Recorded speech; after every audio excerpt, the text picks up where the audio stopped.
Hello बच्चों, स्वागत है हमारे सीसी यूट्यूब चैनल में। जैसे कि हमने पहले सीख लिया था कि संख्या पद्धति होती क्या है, इसी प्रकार आठवां क्लास में जो मैथ है उसमें कुछ और से महत्वपूर्ण नियम है जो उसमें प्रश्नावली आपके 1.1 में आपकी सहायता करेंगे बनाने में। इसी प्रकार हम जानेंगे कि यह कुछ महत्वपूर्ण नियम होते क्या है। पहला हमारा जो नियम होता है वह है योज्य तत्समक। यहाँ क्या लिखा है बाबू जी? योज्य तत्समक। योज्य तत्समक अच्छा कौन सा नियम होता है इसके बारे में जानते हैं। योज्य मीन्स क्या होता है? जोड़। तत्समक यानी अर्थ हुआ बाबू, जिस शून्य को क्या होता है, शून्य को किसी संख्या में जोड़ने पर उस संख्या में कोई परिवर्तन नहीं होता है। क्या होता है बाबू? योज्य तत्समक ऐसा नियम होता है, शून्य को अगर हम किसी भी संख्या में जोड़े तो उस संख्या में कोई परिवर्तन नहीं होता है, उसे हम क्या कहते हैं? योज्य तत्समक कहते हैं।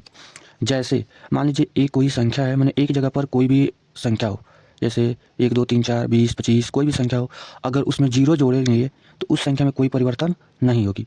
जैसे आप बताइए 11, 11 एक संख्या हो गई। 11 में अगर आप जीरो जोड़ते हैं तो उसमें कोई परिवर्तन होगा? नहीं परिवर्तन होगा, क्योंकि 11 में जब जीरो जोड़िएगा तो 11 का ही 11 हो जाएगा। दूसरा का जो नियम होता है वह है गुणात्मक तत्समक। गुणात्मक तत्समक कहता क्या है? एक मतलब एक को किसी संख्या से गुणा करने पर क्या कहता है?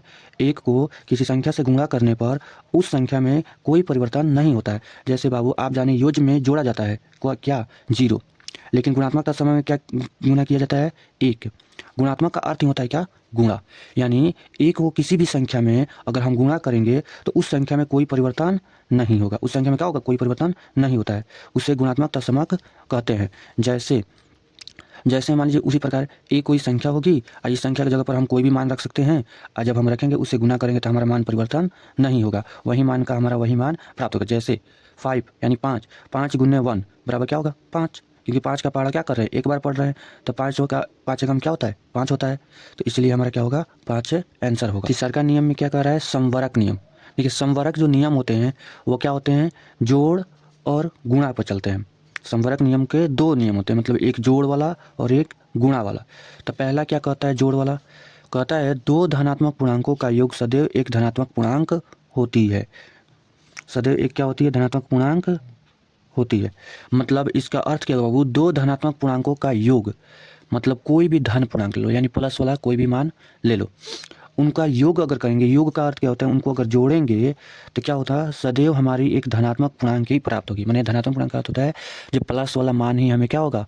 प्राप्त होगा, माइनस वाला मान प्राप्त नहीं होगा। जैसे 6 + 3 बराबर कितना हुआ? 9। ये भी क्या है? 6 धनात्मक है और 3 धनात्मक है, और इसमें जोड़ेंगे तो 9 जो आएगा वो भी हमारा क्या होगा? धनात्मक होगा, यानी प्लस वाला मान होगा। उसी प्रकार 18 + 30 यानी कितना होगा? 48, 48। ये भी हमारा क्या है? धनात्मक पूर्णांक है। नियम का दूसरा का नियम कहता है दो धनात्मक पूर्णांकों का गुणनफल सदैव एक धन पूर्णांक ही होती है। दो धनात्मक पूर्णांकों का गुणनफल सदैव क्या होती है? एक धनात्मक पूर्णांक होती है। जैसे 4 × 5 मैंने 4 × 5 बराबर कितना हुआ? 20। उसी प्रकार 30 × 6 बराबर कितना हुआ? 180। देखो समवरक नियम जो होता है बाबू वो व्याकलन व्याकलन का अर्थ है घटाव और भाग पर कार्य नहीं करता है। क्योंकि अगर मान लो हम किसी संख्या में अगर भाग देंगे, जैसे 3 से 2 में भाग दें, तो वो दशमलव में कटेगा, तो वो एक धनात्मक पूर्णांक नहीं होगी, वो दशमलव पूर्णांक होगा। साथ ही अगर हम व्याकलन पर चलते हैं तो व्याकलन में होता है बाबू, जे अगर यहाँ पर कहता है इसका नियम दो धनात्मक पूर्णांकों का योग सदैव एक धन पूर्णांक होता है। अगर मान लीजिए व्याकलन करें तो घटाएंगे तो कभी बड़ा में से घटेगा तो कभी छोटा में से घटेगा, तो उसमें ऋणात्मक और धनात्मक दोनों आ सकती है, और कभी कभी क्या हो जाएगी? शून्य भी आ जाएगी। जैसे मान लीजिए 4 में से -5 को घटाए तो यह -1 आ जाएगी, तो ये धनात्मक पूर्णांक होगा? नहीं, ऋणात्मक पूर्णांक होगा।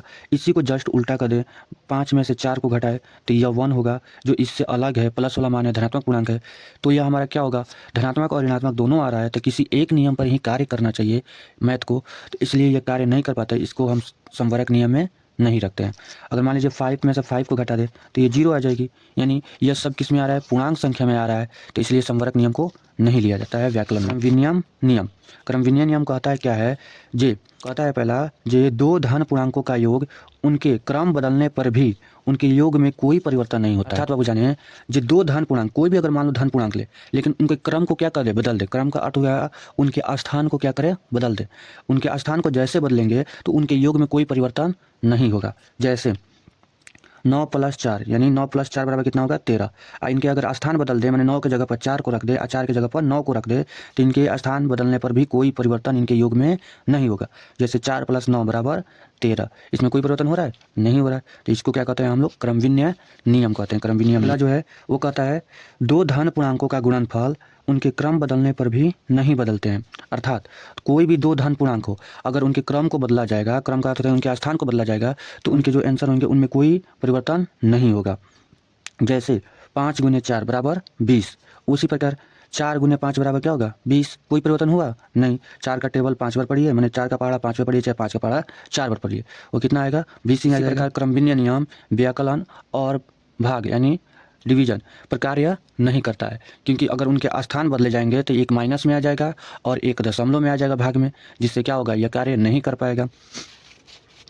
आगे देखिए, अगला जो है हमारा साहचर्य नियम। साहचर्य नियम कहता है कि तीन पूर्णांकों का जोड़ या गुणा उनके अंकों के साथ साहचर्य करने पर, माने उनके अंकों के साथ या संख्याओं के साथ साहचर्य करने पर उनके परिणाम में कोई परिवर्तन नहीं होता है। मतलब इसका जैसे में समझिए, जैसे में समझेंगे तो सब आएगा। ये 4 है, इसके बीच में क्या छिपा है गुणा, ये इंटू है 5 + 9।